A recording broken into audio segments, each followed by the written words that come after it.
Good morning, everybody. Hey, welcome to Wednesday, January 5th. I hope that your week is going well. As yesterday was it was a lackluster day. I mean, the Dow did pump up quite a bit, but the other two indexes ended up in the red. We'll talk about that and more when Dave joins us here in just a minute. Hey, before I do, there's only one thing that any of us can control within the marketplace, and that's how much risk you have in your current portfolio.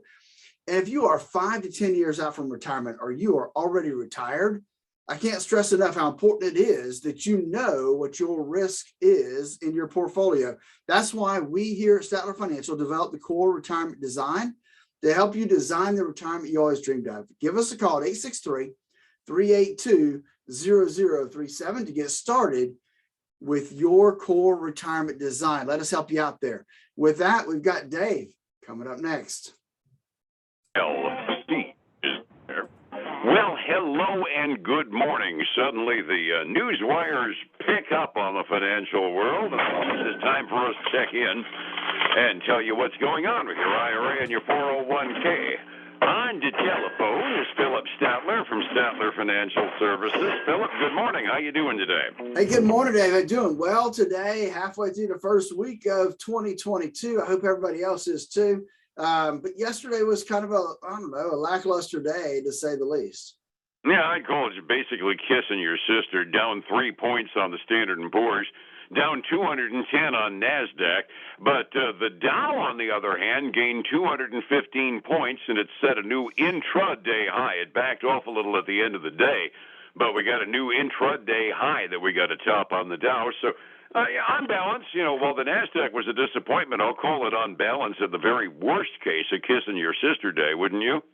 Yeah, I would. I mean, obviously the big loser was the NASDAQ. I mean, that was a pretty significant downturn, 1.3%. But the other two, yeah, pretty much just lackadaisical.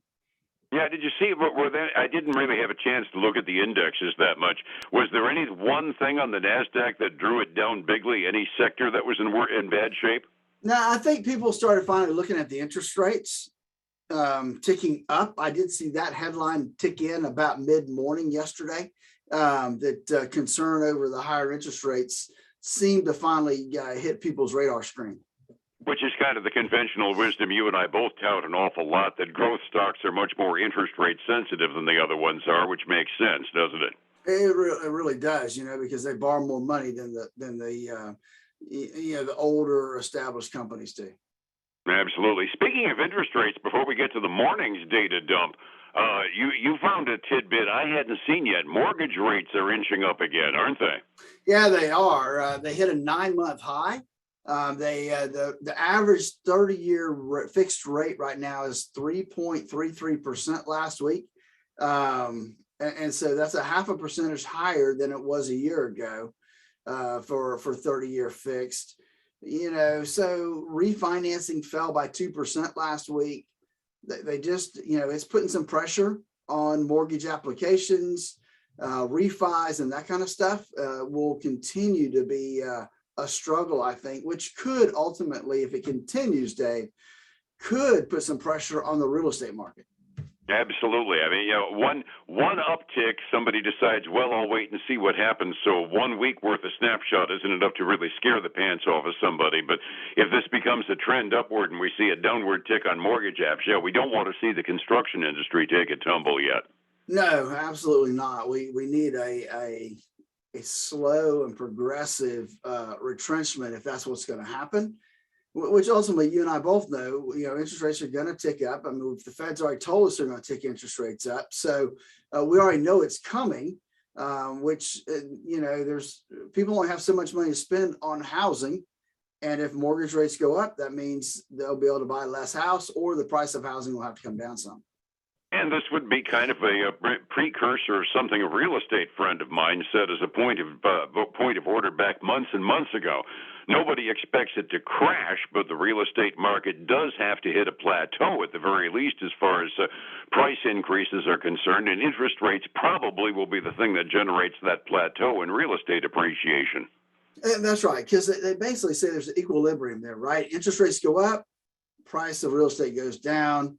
interest rates go down, the price of real estate goes up. So there's that balancing act, and we'll see it come into play, I think, down the road if the interest rates continue to stay up. Yep, and 2022 is probably going to be the bellwether on that as to what happens, and that inchworm effect on mortgage rates, that probably inevitable, but as long as it's an inchworm type rate, then we won't crash the housing markets. If things jump in a hurry, the housing market will go to heck in a handbasket just as fast, won't it? Absolutely so. You're so right there. Other data that came out before the 8:30 mark, we get our usual interesting stuff. There was a JOLTS report that came out yesterday. We mentioned yesterday morning, and you said it was actually, believe it or not, good news. The bad news in the bunch is another 4.5 million people said to heck with it and stopped working last month. But the number of job openings in this country, this kind of made me drop my false teeth. 10 million vacancies in this country, and because you've got history, that was actually good news, wasn't it? Yeah, it was. So the number came out: 10,600,000 people or jobs are open right now. And I know you got a couple, I got a couple, so we're right in there with that number.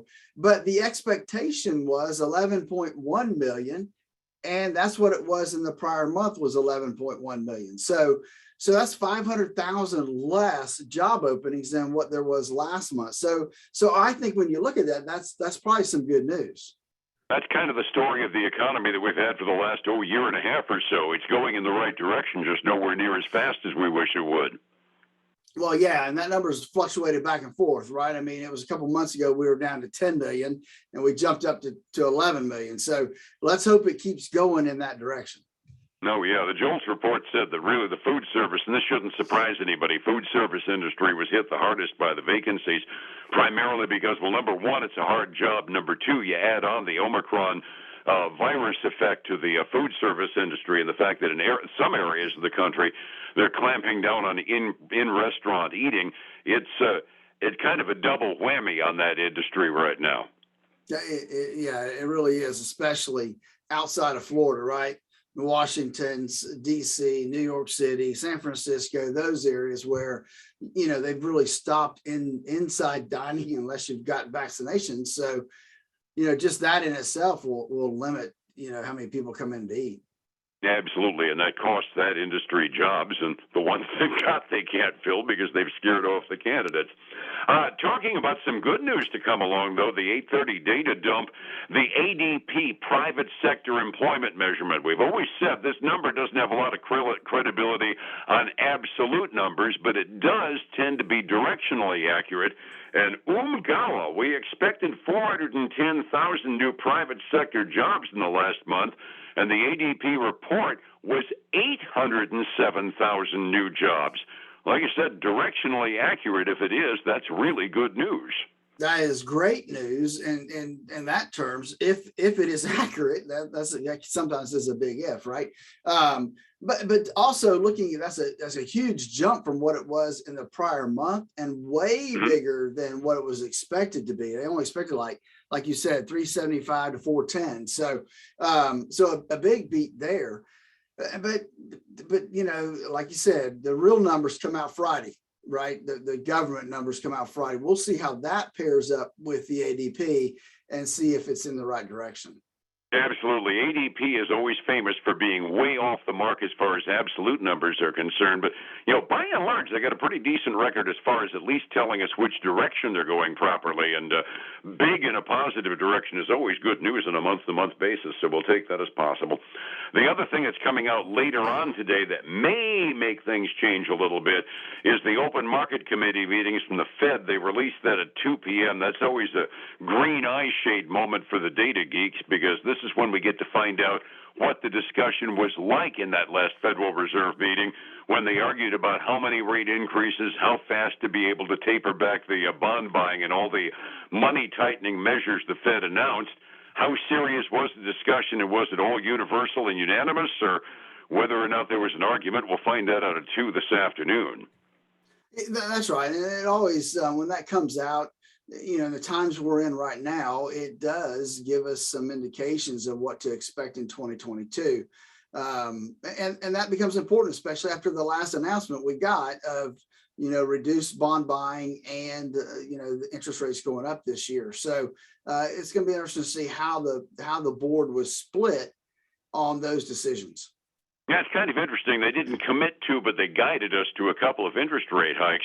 That was almost expected, but I think most were surprised by the fact that they decided to taper the bond purchases back to zilch as fast as they did. So what the argument was like in the meeting and what the minutes say could very well attract some attention. The other side, just tidbits going on. We had an auto sales report come out yesterday afternoon, and somebody in Detroit is not happy to hear this. Toyota is the U.S. sales leader in vehicles after nearly a century of General Motors combined brands being our number one sales leader in automotive products in this country. Somebody in Detroit is having something not very pleasant for breakfast this morning, I'd wager.